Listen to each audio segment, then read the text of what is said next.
our next speaker is Peter Greentree. Peter's a lifelong resident of Manly and is passionate about the sustainable development of the local area and the need to engage all stakeholders in the management of our unique environment. He's worked in the banking and asset management industries for over 30 years and has held senior positions in both global and local organisations, including the Commonwealth Bank, Deutsche Asset Management and Challenger Limited.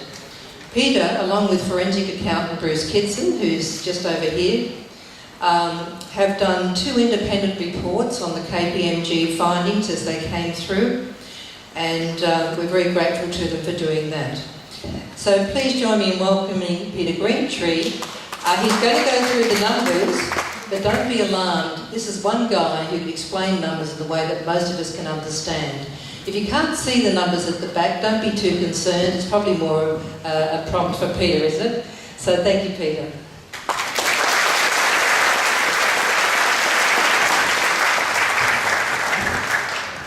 Great. Thanks, Candy. Just let me move on to the slide. Just before I start, probably 3 things I need to touch on before I actually start the presentation. Firstly, I'm going to be referring to the 3 independent experts' reports that have been released just before Christmas for public consumption. Those reports are the KPMG report, which is a commercial and financial review of the Oval Car Park. There's a report done by Bitsios, which is the traffic study. And then finally, there's a Hill PDA report, which is an economic benefit study. I'll be referring to those 3 in the presentation. Secondly, I will try not to bore you with too many facts and figures. I know these sort of discussions can bog down in numbers, so I'll try and keep it at a reasonably high level and not go into all the detail.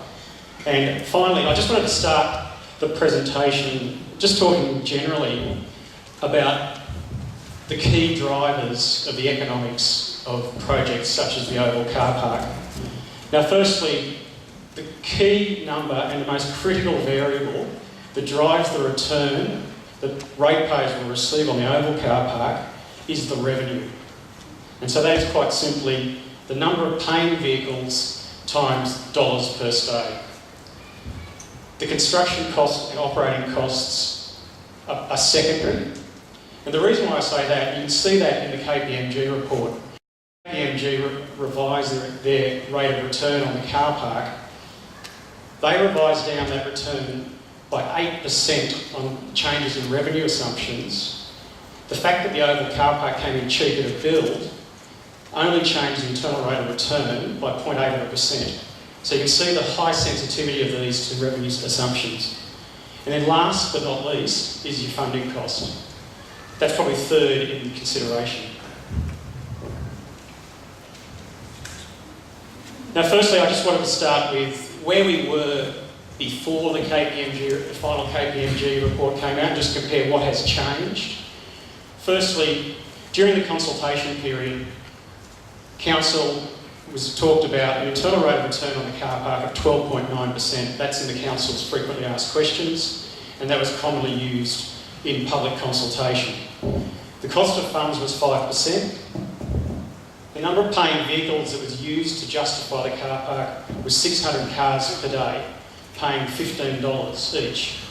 Now the maths of that is you get about $3.3 million of revenue for the car park, and the cost was $36 million. What we're dealing with now is a substantial change in the economics of the car park. We now have KPMG come up with a return of 6.6%.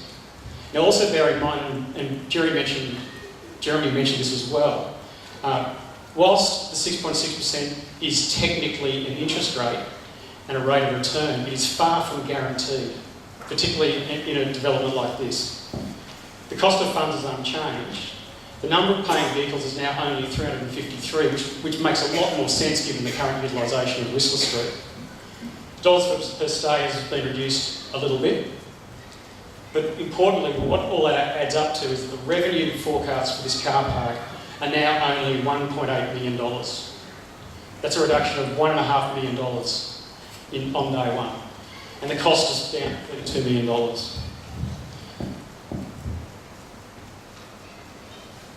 Importantly, and I think you need to read the KPMG report very carefully, but the conclusion that KPMG makes is purely a mathematical conclusion.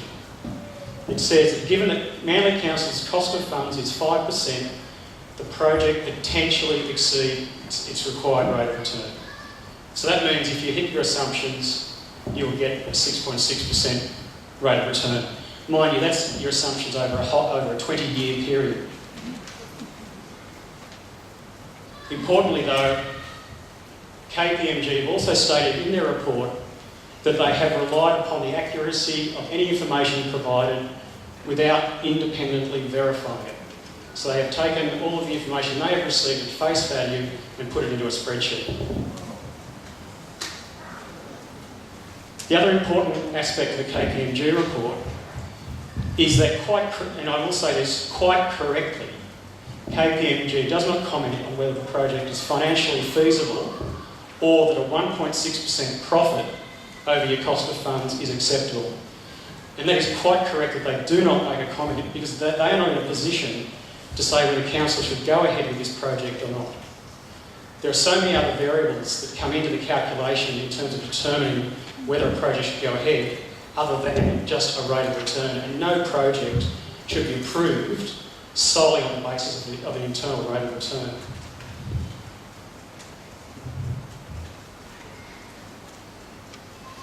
Now, where are we versus the current situation?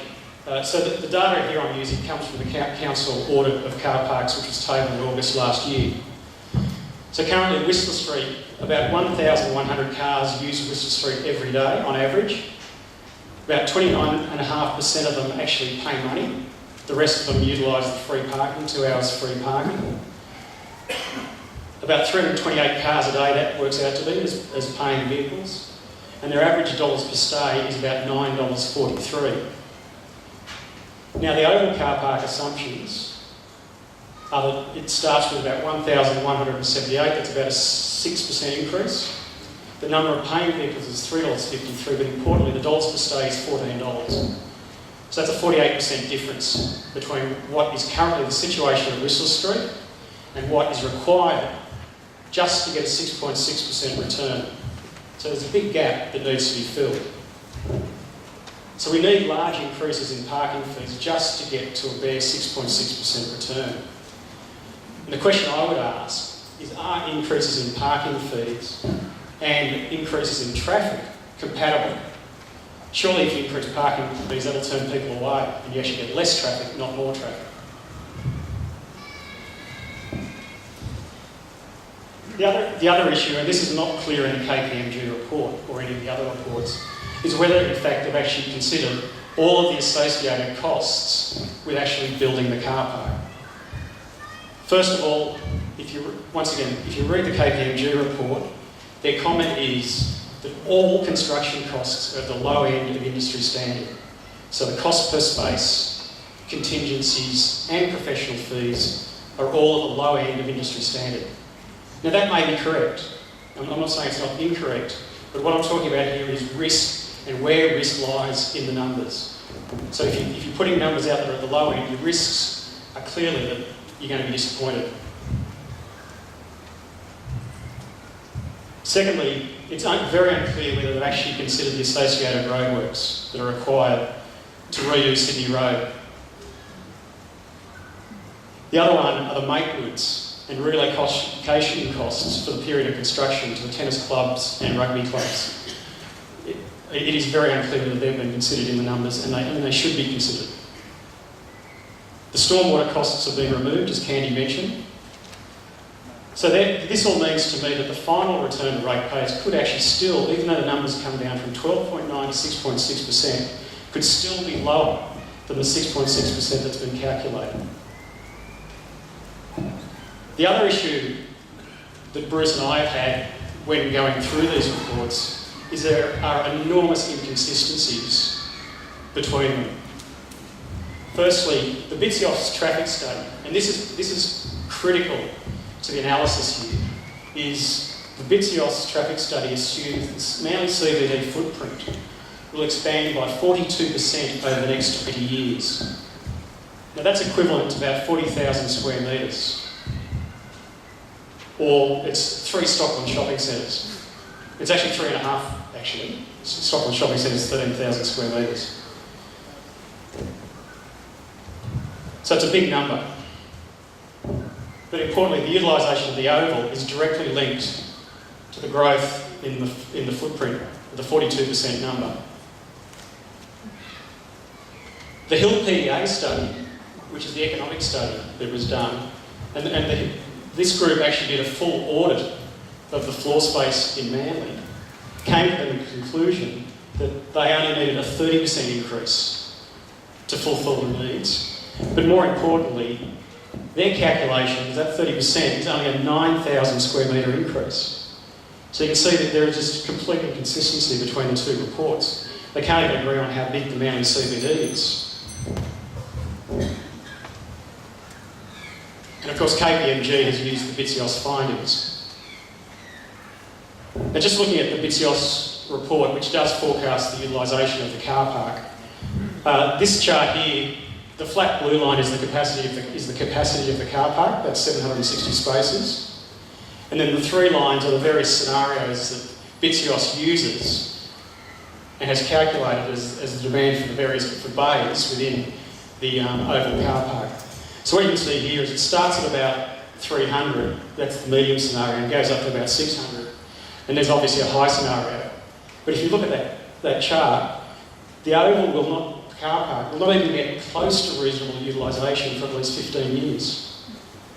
And this is the issue with the financing of the car park, is that the financial cost we bear from day one, the economic benefits are 10 to 20 years away.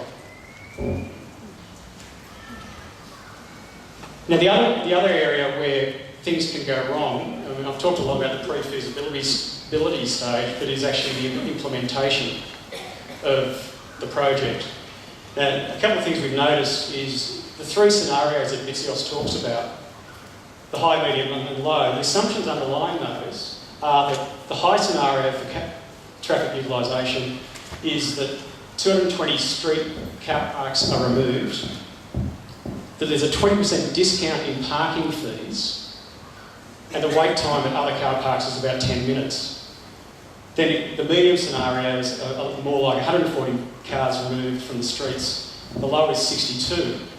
If you look at what council is actually doing and is actually proposing, they're going to take 100 cars off the streets, and car parking fees are actually going to be increased, not decreased. So that immediately puts the implementation of this project between the medium and low scenarios of BITSIOS's analysis. So again, there's an area where we could fall short in terms of the numbers. I'll speed up.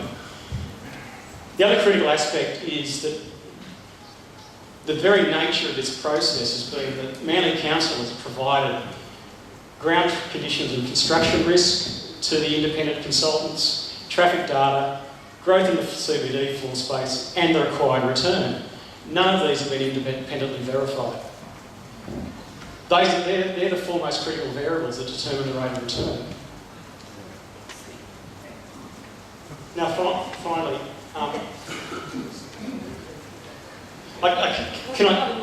What's the bottom line? Can I just make a very important point on this slide?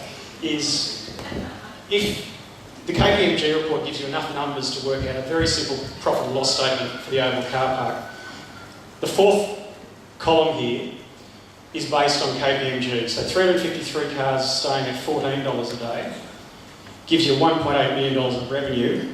The operating cost, including a very small allowance for capital expenditure, is about 1.2. So the profit on the car park will be about $0.6 million. The loan repayments on the car park are going to be at $1.8 million. So on day one, we're going to be in the red $1.3 million. Now, the second last column is what was put forward during the consultation period was $3.3 million of revenue, $2.1 million profit, and after loan repayments, the car park would have actually contributed cash to council. That is not going to be the case, and that's the important thing about what has changed between 12.9% IRR and a 6.6% return, is the cash flow implications of such a low return are quite significant. Now, just concluding, our findings are very much that even though the internal rate of return has been moved down to 6.6%, there still remains significant risk around that number. A big increase in parking fees is required.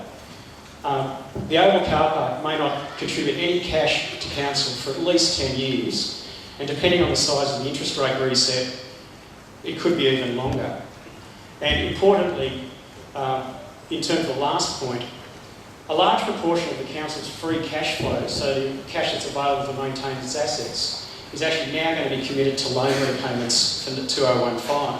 So even on the council's own numbers in their 10-year forecasts, those total loan repayments are going to be between 4 and 4.5 million, and its current free cash flow is only about 9. So that's about half of its free cash flow is going to be committed to making loan repayments. And so something's got to give between asset maintenance and services to make that up. I'll finish there, and obviously there's going to be a lot of questions, so I'll hand back to Cam.